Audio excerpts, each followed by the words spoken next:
Welcome to the Nerd Party.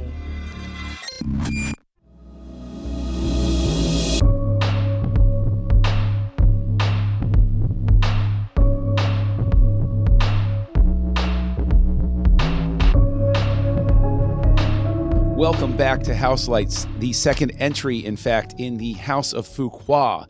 We are examining this week Training Day, 2001's very impactful film with Denzel Washington and Ethan Hawke.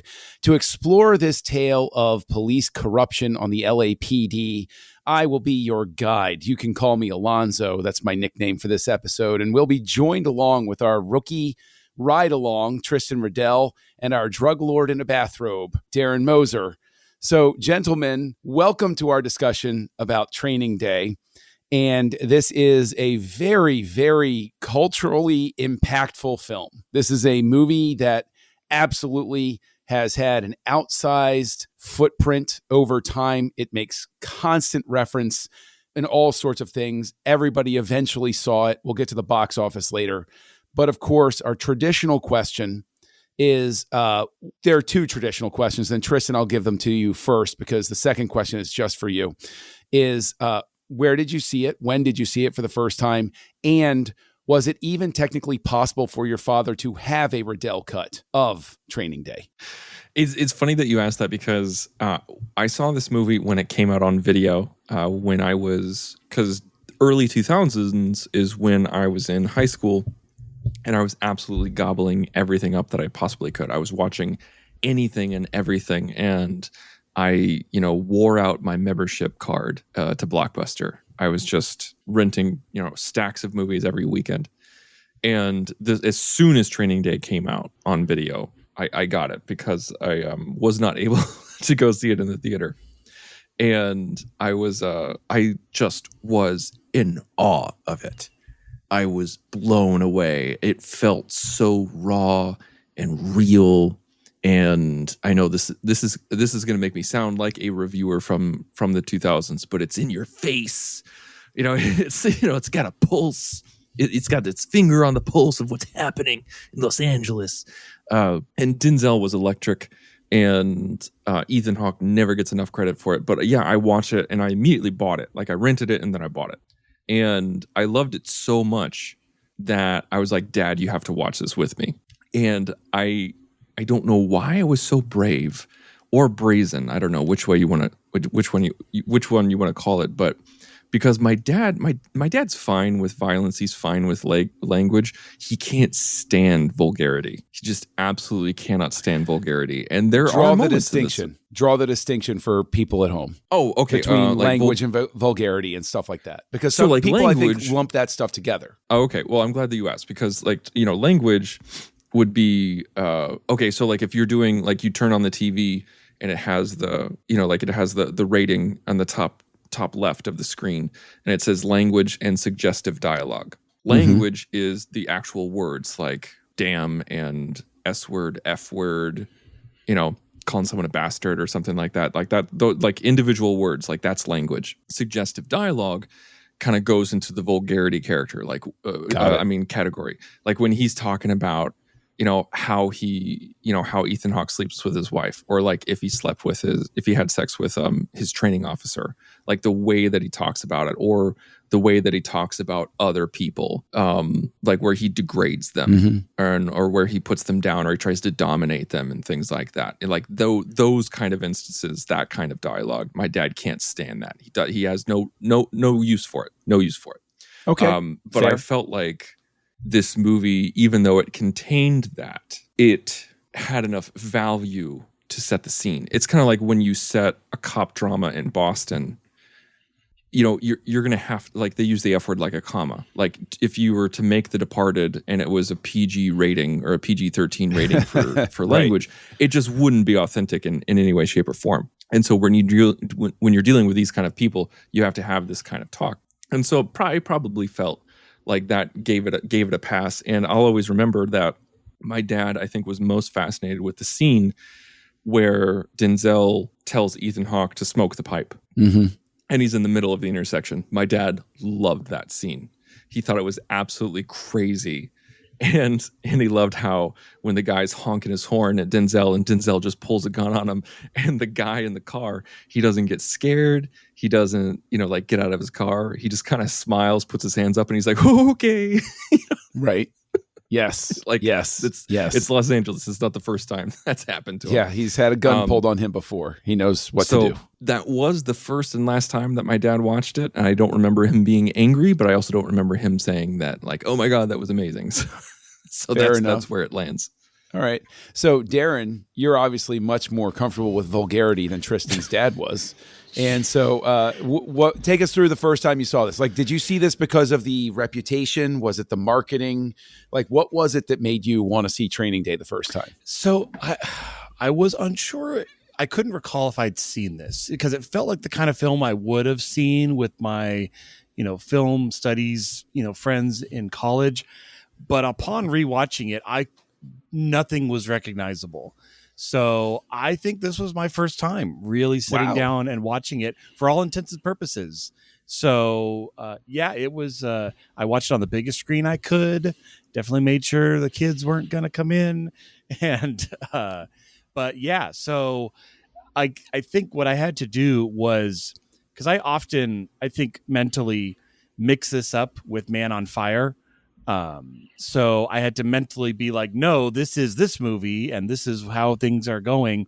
So it was fun because it was a twists and turns of like this guy, Ethan Hawke being placed in this situation where, it's just, you could see immediately why it's referenced, why it's, studied, because these two characters are going through something that it's not relatable.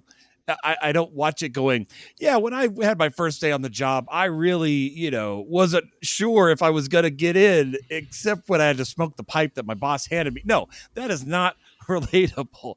But it's like when you watch like a military movie and you're not in the military, or any other movie where it's something almost bordering on fantastical. The situation is fantastical where you're like, what's he going to do?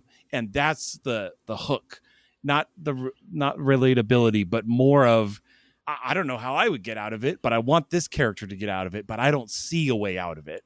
And that's so fun. See, it's so interesting because I saw this on video. Now, just for context, so everybody understands, this movie came out October 5th of 2001.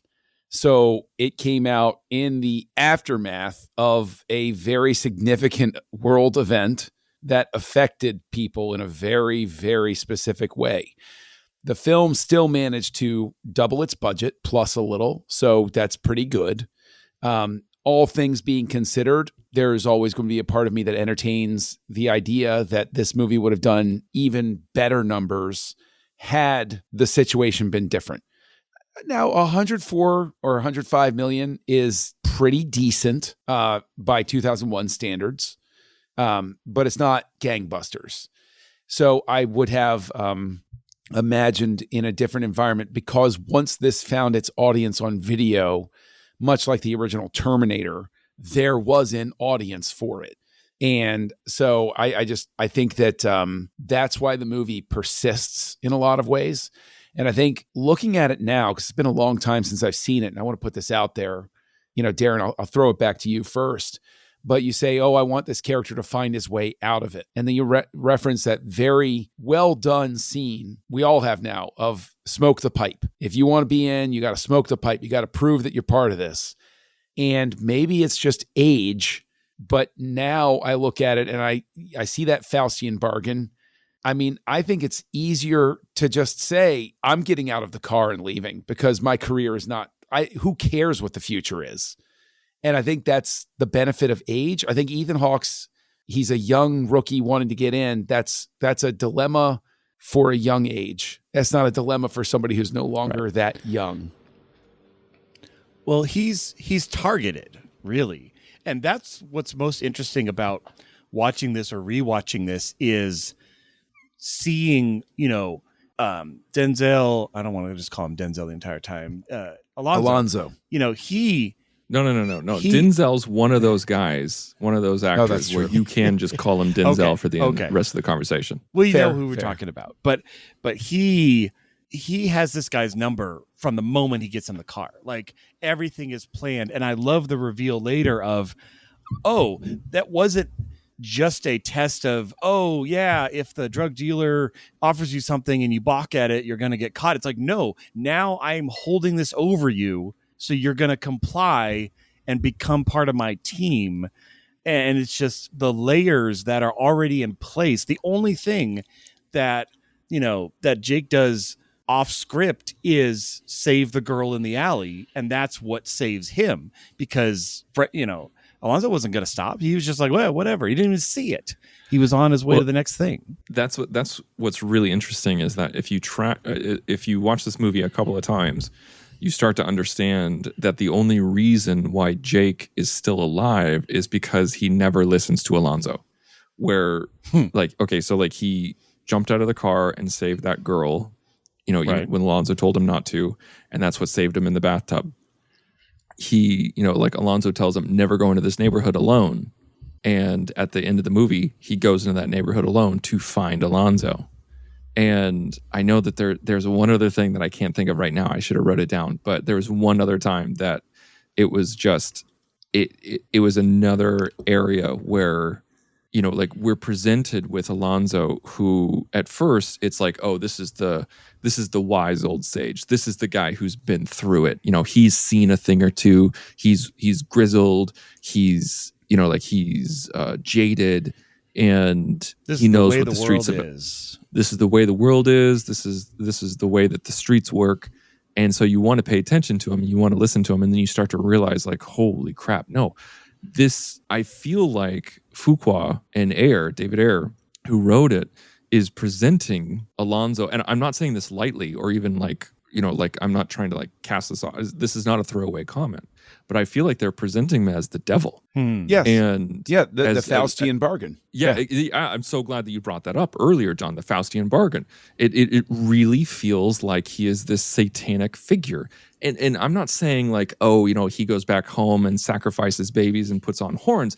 I'm saying he is this bastion of evil and of temptation, where, we see at the beginning, Ethan Hawke's character has a lovely wife and a lovely little girl, and all he wants to do is provide for them. And right off the bat, you realize that from a character perspective, that's all that he wants to do. He's like, yeah, those guys, you see their houses, you see how big their houses are. He doesn't want a big house just to have a big house. He wants to provide for his family. And then early on, he's just like, let's not talk about my family. Okay. Don't talk about my wife. Don't talk about my family. That's a sensitive subject. But the thing is, Alonzo, is presenting, he's like, but just a little bit of evil, and then you'll get what you need. Right. I can make you a detective. I can make you a captain. 18 months. Give me 18 months, man. 18 months. All you got to do is smoke the pipe. All you got to do is kill the guy. It's just like, it's this little bit here and there, and he keeps pushing it forward. All you got to do is kill the guy. And he was a drug dealer. But nobody... You're taking care miss him.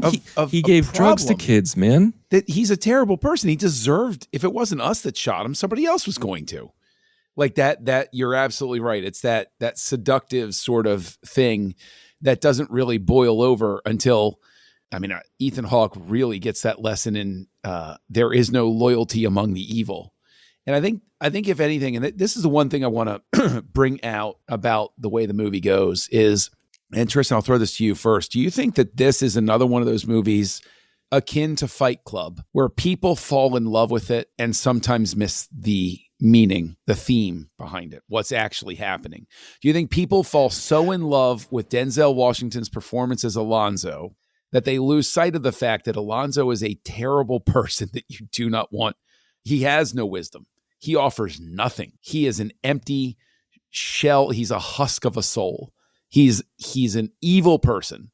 Do you think people miss the point because Denzel Washington is so spot on perfect in the role?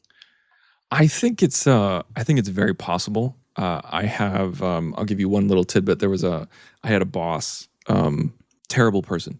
And the first day on the job, he asked me, how well I know Spanish. And I said, not very. And I won't quote Alonso here, but he quoted Alonso, like verbatim what Alonso said about Spanish and about everything like that. And I just kind of laughed to myself. And I said to him, I shouldn't have said this because it was my first day. I was like, yeah, I like Training Day too. But like he was probably one of those people who was like, Right. I would love to emulate Alonso. I think that it's interesting because, like people, look at Fight Club, and like you said, that was a great example. Like they completely missed the message. And I mean, also with The Boys on Prime, there are people who completely miss the message and think that Homelander is somebody to strive, like a personality to strive for. And you're like, oh, people are that stupid. Like if you asked me a couple of years ago, I probably would have said, no, nobody could miss that. But no, people are that stupid. Yeah. Yeah. Or Vic Mackey in The Shield. Oh It's my gosh. It's the charismatic villain. Yeah. Where no matter how many times, or you know what, Walt in Breaking Bad, he becomes an anti-hero figure and is like, no, this guy's a piece of garbage. He's a terrible person. To quote Jesse, you don't want to idolize Walt. To quote Jesse, he can't keep getting away with this. Exactly. So like that Hannibal Lecter, he's a smarty. He's a little wacky, but he knows the classics. He's obviously very educated. Great artist. He's got a hobby, right? That he loves, and he devotes himself to it. Like you said, Tristan, patron of the arts. He funds things. I mean, you got to look at both sides here. We're of course kidding everybody. Please don't take us out of context. So, Darren, I'll throw to you. Like Denzel has this electrifying performance. It wins him the Oscar. He had a terrific line. I can't remember what the specific line was, but he won the same night that they gave an achievement award, I think, to Sidney Poitier. And he had a very funny one-liner when he walked up and received the award. The clip's online. Go ahead and take a look at it, guys. But Darren, do you think that because of that electric performance, do you think that over time, Ethan Hawke's performance, Tristan made reference to this earlier, do you think that Ethan Hawke's performance has been unfairly overlooked in terms of this film? I mean, I can see that. I mean, I'm not a aficionado as far as, I know all the ins and outs of this film and the message boards and all that. But no, even on a first viewing, there's not a lot of air left in the room with Denzel giving that performance. And while, Ethan's character is just as important because you need him to talk to somebody, he's not just going to monologue his way through the entire movie. You can't remove the character. And he's the one being put through all of this.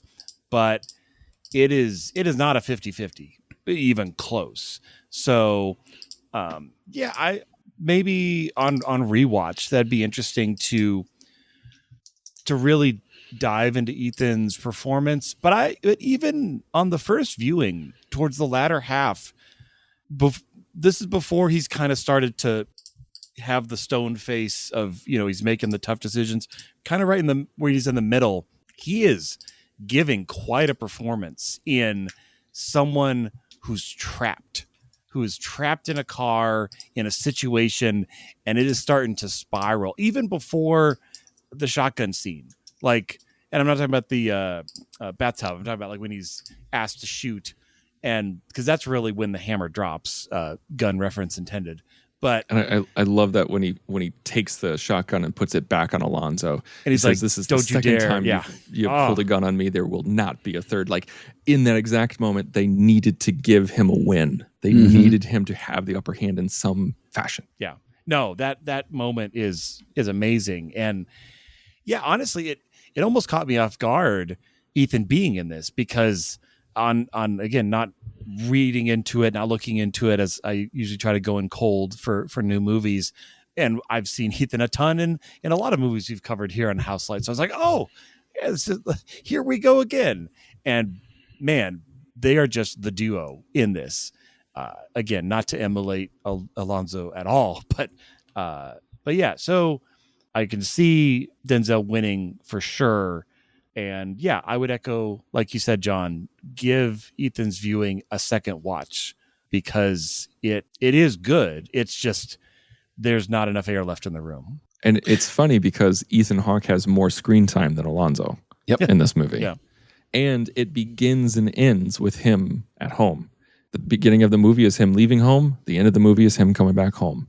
And we get it more from his perspective than we do Denzel's. But if you ask anybody on the street, whose movie is that? They'd say Denzel.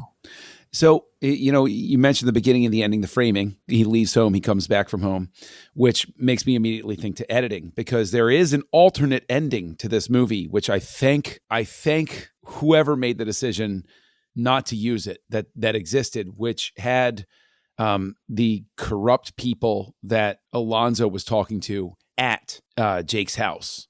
Oh. And I'm so grateful they did not use that ending, because that would have been the most trite type of ending you could have possibly had. I think it's way better the way that it ends. But it of course brings us into the discussion. Then. That's the thing. Like, he wouldn't have won. Well, it's the way it's set up, because I remember watching it on whatever disc release it was, and the alternate left it with this question of, is he actually going to become Alonzo with the money in his hand? Like it was sort of like supposed to be one of those things where it's like, is he actually going to remain virtuous? And I'm like, I really prefer the way that it goes, because that question is not as pointed at the end. It leaves you with a lot to process, but it's an editing decision, obviously. And so that brings us to the editing, which we all love to talk about. And Conrad Buff, who has edited a lot of movies, including all-star classics like Terminator 2. He was an editor on Titanic, and he's the editor here. And so my question, and Tristan, I love to throw the editing questions to you first. From a macro level, is it good editing? Does it keep things moving for the 2 hours and 2 minutes? Or was there any drag for you? And is there any evidence of a scene, a micro instance of the editing that you think was particularly fantastic? I think macro, some of the car scenes could have been truncated a little bit, but I'm hesitant to say that because some of the best things that happened in the car. I think there was I want to take that back a little bit. I want to dial that back. I think that one thing that I love about movies, I love when movies exist in a day. It's like, this is the day. We are witnessing one day in this person's life, and it's a crazy day. I very much enjoy movies like that. Ethan Hawke is known for them. And yes, he is. With this particular story, they really make you feel that. They really make you feel like not a lot of time is passing. And he picks him up, he meets him at 10 a.m. and then they go way late into the night. And I think up until midnight, I think midnight is when he's supposed to meet the Russians. But I think a victim of that type of storytelling is that you see them physically go everywhere. And what I mean by that is they get into the car, they talk, they get out of the car and walk.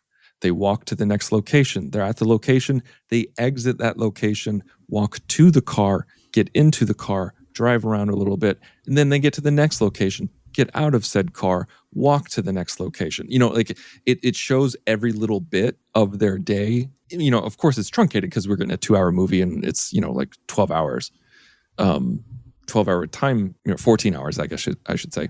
And so I think it's more of a victim of that. Like if we could truncate some of the space here and there, but again, I feel like I might be being too critical because it is that type of movie where you want to feel like you're along for the ride, but they might have done that a little bit too much. But on a micro level, no notes. This was fantastically edited. This was beautifully edited. There was no fat within a scene, I should say. Like you knew exactly where you were at all times. You knew where every character was. You knew what was going on. There was no. I'll give when they give the fake warrant at Macy Gray's house, and I love seeing Macy Gray in this. She did such a fantastic job. She was unrecognizable at the time. It was one of those things where people saw the movie and they were like, "That was Macy Gray," and everybody was like, "Wait, who? That was Macy Gray?" Yeah, she did a phenomenal job. And one thing, I think this goes with the director and the cinematographer as well as the editor, is that we are not with Alonzo when he's ransacking the place, like when he's looking for what he's looking for. We're not there. We only see it from Ethan Hawke's perspective. And they do a really good job of showing the geography of the house, going into it, staying there, seeing Macy Gray sit down with the nephew. And, they did such a great job of showing how awkward Ethan Hawke's character is, like trying to fist bump this little nephew. He's, like internally it's just like, screw you. You're a white rookie cop. Why on earth are you trying to connect with me? And it was just, it was a wonderful scene, wonderfully crafted and acted and enacted.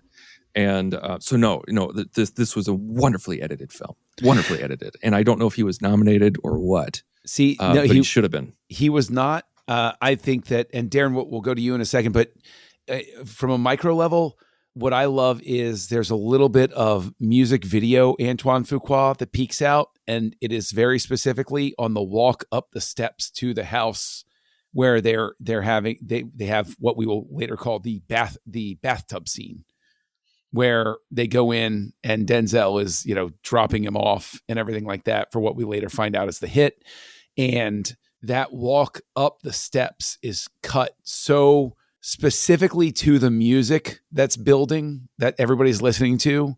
I think that's where we see a little bit of the music video background coming through with Fuqua. But Darren, in terms of the editing, Conrad Buff is also known for the very, very overlooked film 13 Days, directed by Roger Donaldson. If anybody hasn't seen it, I recommend that you do, despite Kevin Costner's terrible attempt at a Massachusetts accent. Oh, I love 13 Days. It's a great film.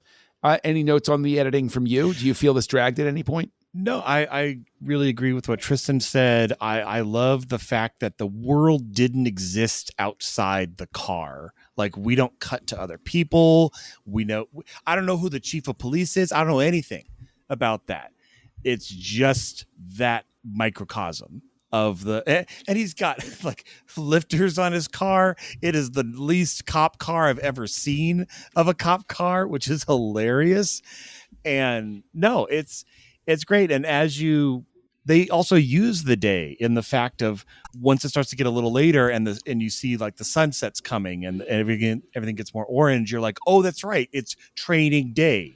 This is only going to take place in this day. So we're heading towards the end. It's like a visual cue coupled with the title, we're almost to the end there. And then it's dark.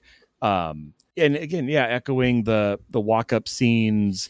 I think, was this Terry Crews' first picture of being a background extra or something? It's the first time I ever saw Terry Crews. I can tell you that. He didn't have any lines. He didn't. Yeah. He didn't need it. His lines were here, here, and here as I point to my chest. No, it's just so funny seeing people when they just start out and later go on to having many lines and becoming great personalities. But and what we had Snoop Dogg also. I was like, wait, that's right, he acts occasionally, because I was not expecting that. I say this with actual respect, but if there are people you're going to in 2001 enlist as celebrity casting to play drug dealers or the like, Snoop Dogg and Dr. Dre come to top of mind at the time. And I don't say that in a negative way necessarily. I'm just like, no, they understand how this world works. I think what's really crazy is that Eminem was floated around to play Ethan Hawke's character. Really? And the only reason why it didn't happen is because he needed to be on standby for 8 Mile. And there was Tobey Maguire was going to be Jake in this movie. Tobey Maguire was 100% going to be Jake. Like, he screen tested with Denzel. He did research. He did tag-alongs with real cops. Like, he was going to be Jake. And then Ethan Hawke's schedule just opened up, and Fuqua was like, oh, okay, thanks, Toby. Bye. And that hurts. Oh, ouch. That hurts. Ooh, because that hurts. Ethan Hawke was Fuqua's first choice. Right.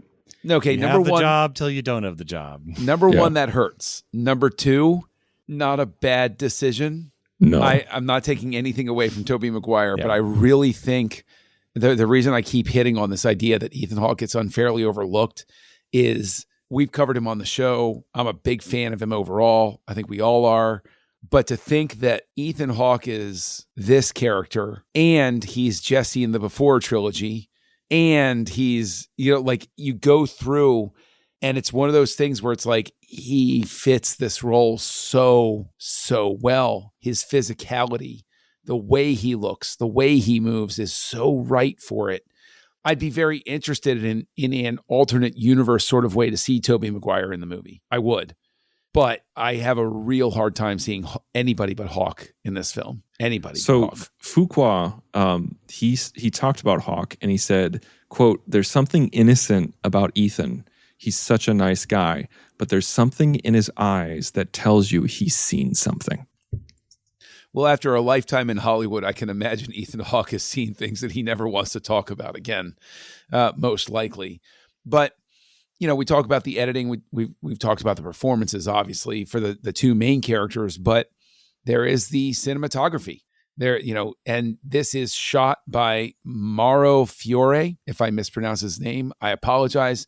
But he went on after this to win the Academy Award for Best Cinematography for Avatar, which you can debate up and down about virtual environments and cinematography and stuff like that, and praise the trailblazing work of David Tattersall all that you want to. But Darren, in terms of the way this film is shot, you'd mentioned how, you can see beginning, middle, end in terms of a day.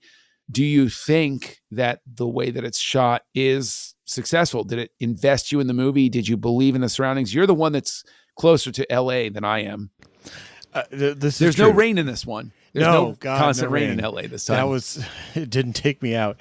No, I mean, that's the thing is it's meant to be LA, the movie city. Like, I don't think we go by a single recognizable landmark at all. Like, this is the part of the town that it looks the same from satellite image of any other part. Like, it's just part of LA. Like, and so that was great. I think, I'm easy to please, John. The nighttime shots had a moon or something that lit it up. I could see where everything was. I'm happy. That's all I really want. But no, it looked great. I love the, I keep calling it the shotgun scene, but the scene in his house, I think that for me is the best visual, because that room, it's like a single room and they draw the blinds and he's sitting in the chair in the middle like that. That was the set piece really of the entire movie. Like, there are other set pieces obviously, but they're like places we visit or walk through. We spent time here, we come here twice. And I think that is, I think the greatest visual signature of the movie, besides the car, would be, his house. Like, I remember it. So, Tristan, same note to you. Do you agree with Darren that the quote unquote first shotgun scene, let's say it that way, with Sandman, is that the scene visually for this, or is there another one that you would point to? I think most people remember the climax when he's in the neighborhood surrounded by everybody. It's the middle of the night. He's been shot in the butt by Jake, and he's screaming, and he's calling people disloyal, and no one's listening to him like they used to. I think that is the scene that people think about when they think Training Day. And actually, I need to give a shout out to a friend of mine, Aaron, who's listening to this episode. This is his first episode that he's listening to Houselights. Good to meet you. I was at a cookout, and someone mentioned like, "Oh yeah, Tristan does podcasting." And then I was like, "Oh crap, the real world is crashing in." He immediately brought it up on his phone. He brought up Houselights, and he started scrolling through, and he just started listing off all these names of all these movies. He's like, "Oh my god, Pulp Fiction, okay, yeah, totally, as if all right." Made them as if, but you'll never hear a better discussion by association. But he asked me. He's like, "What are you doing next?" And he's like, "Well, actually, tonight I'm recording Training Day." And he's like, "Oh my God, Training Day?" And he just starts quoting it. He starts talking about the scene. that I just mentioned, the climax of the film and everything like that. He's like, I'm going to listen. I'm absolutely going to listen. And so he's subscribed, and because he loves Training Day that much. And we've never talked about movies before. We never talked about Training Day, but that's what hooked him. He's like, this movie is still in people's consciousness decades later. It absolutely is. I think that I think the film is very well photographed overall. I think that, Darren, to your point, I can see everything at night. I love that you keep returning to that. It fills me with joy because it is a nice thing to be able to see everything that's going on. I agree Modern with cinema you. at times forgets this lesson, and I will call them on it every time. I know. Looking at you, the Revenant. But we have this thing where... Hey, Whoa. I'm just teasing. I love the film. I gave it 5 stars. Calm down. Don't come at me. It's okay. Settle. Hey, I even loved Gibson's trailblazing work with Apocalypto, with using as much natural light as possible in the jungle scenes and everything like that so that he wouldn't disturb the foliage and stuff. So I got you. Anyway, we detour there. But in terms of the way that it's shot, Darren, I agree with you. Visually, that scene, for whatever reason, where they have Sandman dead to rights, and he's not understanding that his life is about to end. He's laughing about it. He's like, oh, okay. Oh, hey, great. Oh, hey, why don't you do it, son? Oh, yeah. Like, that is the thing where visually, yes, I think that is a brilliant scene, the way that it's shot and the way that it looks. But for me, the confluence of the photography, the camera placement, and the editing, everything comes together perfectly, is the scene that made me sweat the first time I watched this film, which is the poker scene. For me, that's the calling card of everything coming together right in this film. That is the linchpin. I honestly think that is a scene that immediately elevates everything about the movie. We've all seen the corrupt cop story. We've seen the rookie trying to make the tough decision story. We've seen all of these sorts of things. That scene in specific, that's the moment where there was something in my little lizard brain that went, I'm never going to forget this for the rest of my life. I remember watching it for the first time, and I'm not kidding. My palms started sweating the minute that Ethan Hawke realized what had happened. I was like, because I was looking around, Darren, you talk about, I want the character to get out. I was sitting there in my brain going, oh my God, there's no way out of this. I'm like, I've been in situations not at all like this, but similar in the sense of I had to get out of there for various safety reasons. And Ethan Hawke nails that scene, and the way that the camera is placed nails that scene because it makes the right decision of how close in to be to everybody to bring the right amount of menace to everything. So visually, I think that's really the scene that works best. So with that scene, one thing that I loved to find out about is, so they filmed it. They took their time with it. They spent a lot of time filming that scene, and going back on it and like watching it a couple of times, you realize that you can hear the sound of Alonzo's car driving away early on in the scene. Like you realize that before you see it.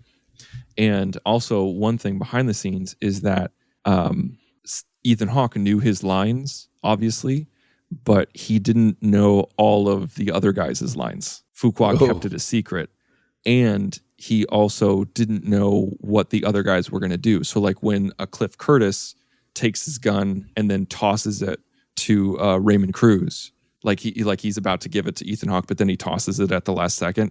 Hawke didn't know that was going to happen. Mm-hmm. And so they know that they're toying with Hawke, the actor, in the same way that they're toying with Jake, the character. And I think that shows a really great insight into Fuqua's ability to work with people and working with actors, because there's a lot of great directors who don't work well with actors, who are just like great at driving plot, great visual directors, great production designers. But, there's a lot of people who just don't understand or respect the acting experience. And I think that's one of those times when Fuqua really shined, was in that scene. And also, it's so funny seeing Cliff Curtis be a Vato. Like, okay.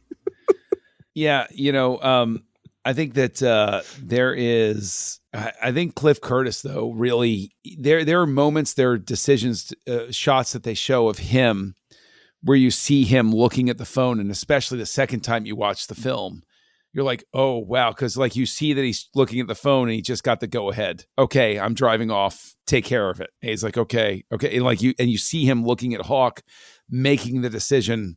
Well, when are we going to make our move with this guy? How much fun are we going to have with this? And it's, and you suddenly piece together the counting the money. When he tells her to go off and count the money, it's because he wants to make sure Alonzo made the right payment for what's about to happen. And it's like, it's so well done overall, top to bottom. Well, and like I mentioned in the beginning, where Alonzo is so one step ahead through most of this scene is like a little microcosm of that. And I love when the shoe drops and you realize the game with the gun is to get him disarmed. And they do, like, I love me a smart villain. And those men, like, just the whole, like, oh, let me see it. And obviously he's not going to hand him a loaded gun. So he unloads it and takes it out of the chamber and gives it to him. And now he's, even if he could grab his gun, it can't do anything. And that moment you see it hit his eyes where he realizes, oh, I'm in so much trouble. Right. When the guy asked for the gun, he should have just pulled it and just started shooting randomly. Just like, right. That was his only chance. That was his one chance. But then it all comes together. And this is where I give credit to the writing, because it's so easy for it to come across when an earlier action in the script pays off. And you're like, oh, well, you just did that because writing school said you're supposed to do that. And instead, the scene where they grab his wallet. No, I want to get his wallet before you shoot him, because it's like, I don't want blood all over the stuff. Let me see what I can steal. And they get the wallet, like, and you realize that Hawke's inherent good nature, his desire to do good things, is what saves his life, is such a thing that he's going to win in the end without it being trite. He's not given a magic flaming sword to take Alonzo out. It's simply the fact that you realize he is the good guy, and I need to root for him no matter what, no matter how magnetic Denzel has been before this point. But in terms of, emotional resonance, score is so key to it. But I think that if the score of a film is key to the emotional resonance of something, I don't necessarily think that Training Day is something where I'm thinking of the score too much. Maybe I'm wrong. Maybe I'm not thinking of it in the right way. But Mark Mancina does the score for Training Day. And he actually is I think they phrase it as a graduate of the Hans Zimmer school, which is strange because I don't hear lots of drums in this. So maybe he only got a C. I don't know. No. I can hear it in this. You can? I can. It's the, when you listen to the music, it's very brooding, and I think it's a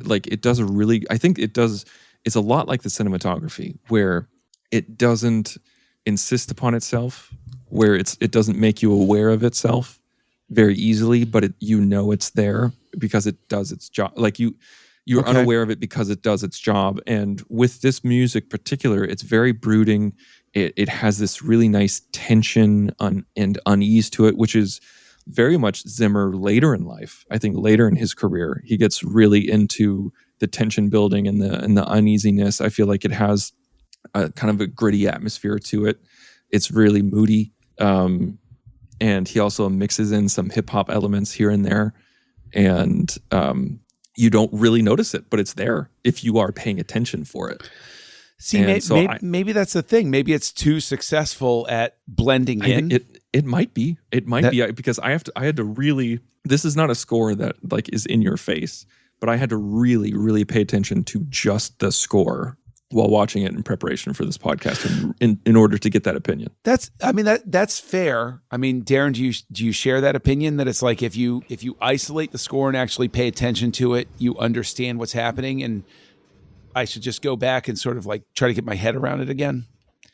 Yeah, scores, they kind of fall into a couple different categories, and this one is definitely it's there. It does its job. It connects with the emotional moments. It's not like, oh, why'd they play that in that key dramatic moment? It was so jarring, but I couldn't hum you a bar, of anything from it, which isn't bad. That is more akin to a Williams score or some sort of score that has a theme that are connected to characters. This is not that kind of score, which again isn't bad. It's just a different way of resonating. I think it's harder for this type of score to be memorable in the traditional sense. Okay. It's not The Rock. It doesn't have a, dun, da, da, da, da, da, like a Right. main motif.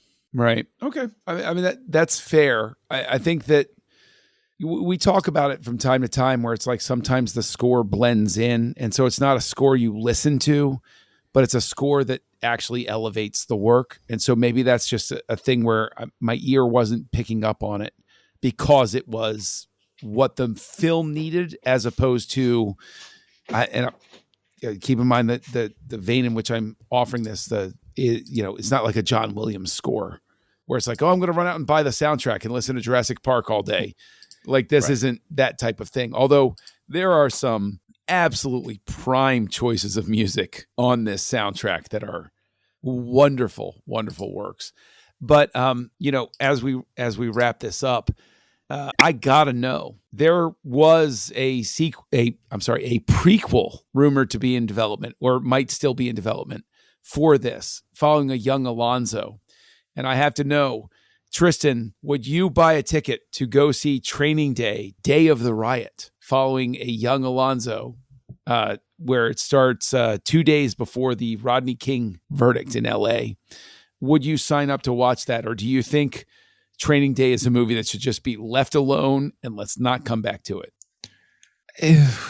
Like if I was in a point of decision, like if I was a decision maker, I'd say no, let's leave it alone. But if they made it, yeah, I'd watch it. Like I wouldn't walk away from it. I wouldn't say like, oh God, never. No, Training Day is sacred. But I would watch it and see what they did with it. But I have a feeling that it's one of those things where, like, we can imagine where things went wrong with Alonzo. We can figure that out. We can understand that it was he just spent too long on the job.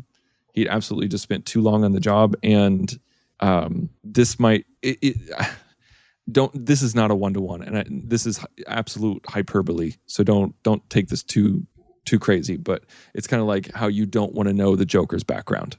Like you don't always want to know where he comes from. Like sometimes you just need evil to be evil, or like the Moor in Titus Andronicus. Like sometimes there are beings that are just evil, and Faustian, like you talked about. And also, before we move on, I need to mention this, is that because it's so easy to miss, is that when they kill Roger, and then like we have that great music where we isolate on Jake, and he's kind of staring at Alonzo, and it's a little bit in slow motion.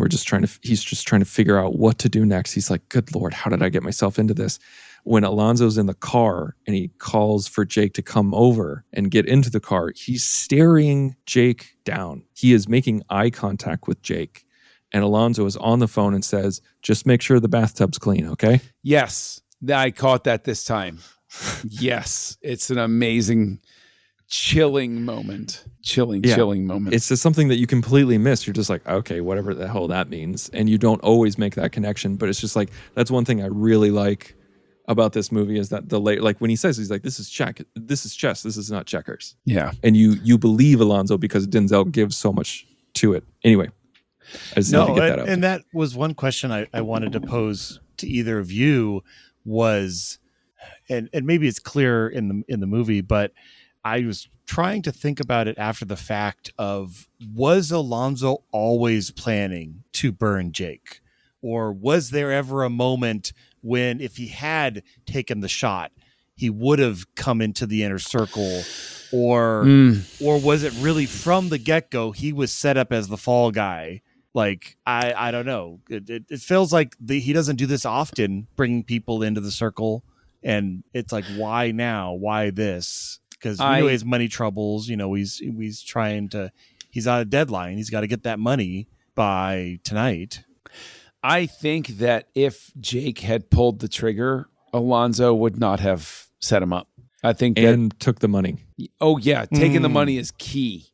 But arguably, if Jake pulled the trigger, that's the kind of guy who takes the money. Right.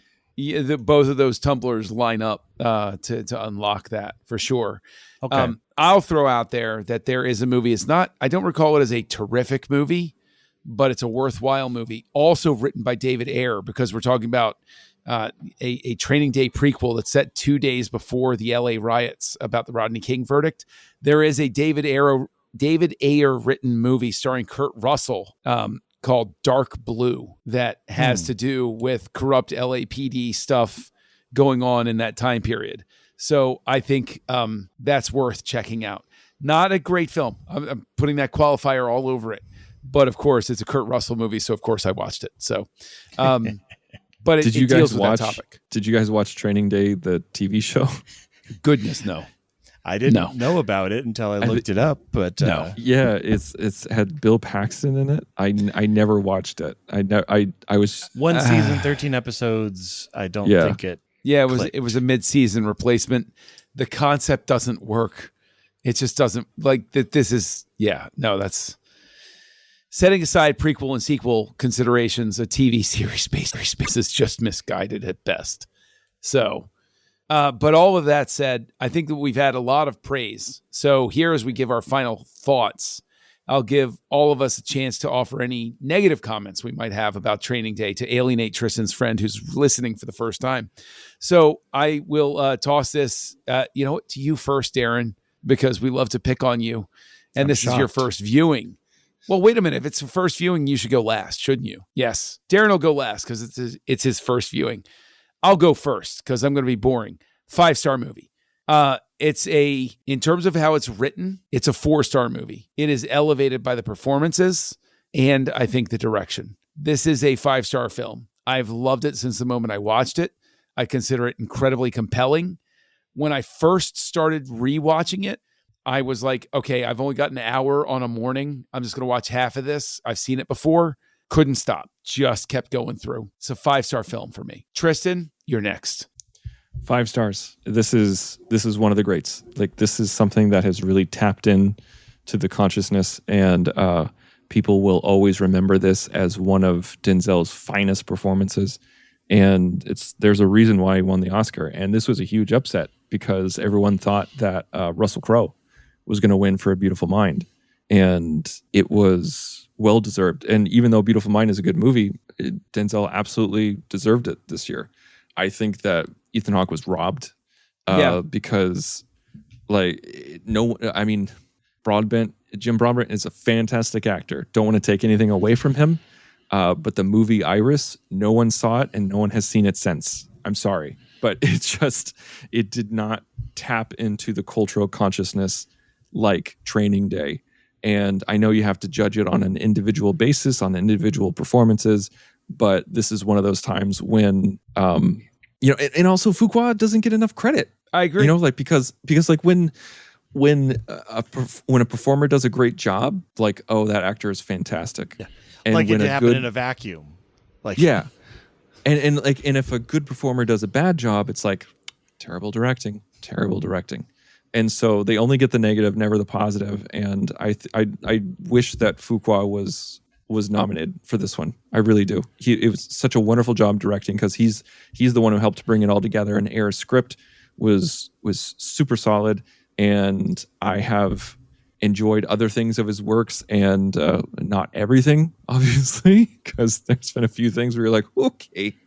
But it's he definitely has a voice and it comes through. And I cannot wait until next week to figure out to see this pairing again. Yeah. So Darren, you're the first viewing.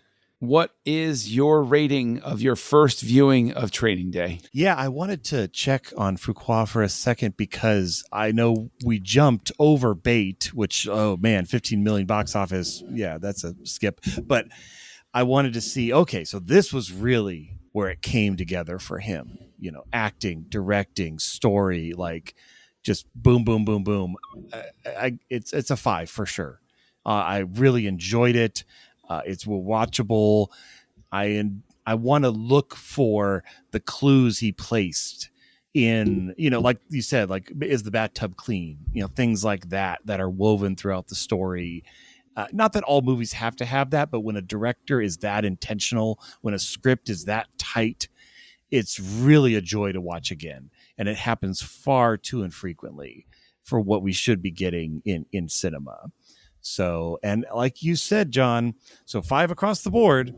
And we are going to jump forward for our next pairing of Denzel Washington. We're going to go on another Denzel Washington trip, gentlemen. It's going to be a fun time, as next week we cover The Equalizer from 2014 here on Houselights. Join the revolution. Join the Nerd Party.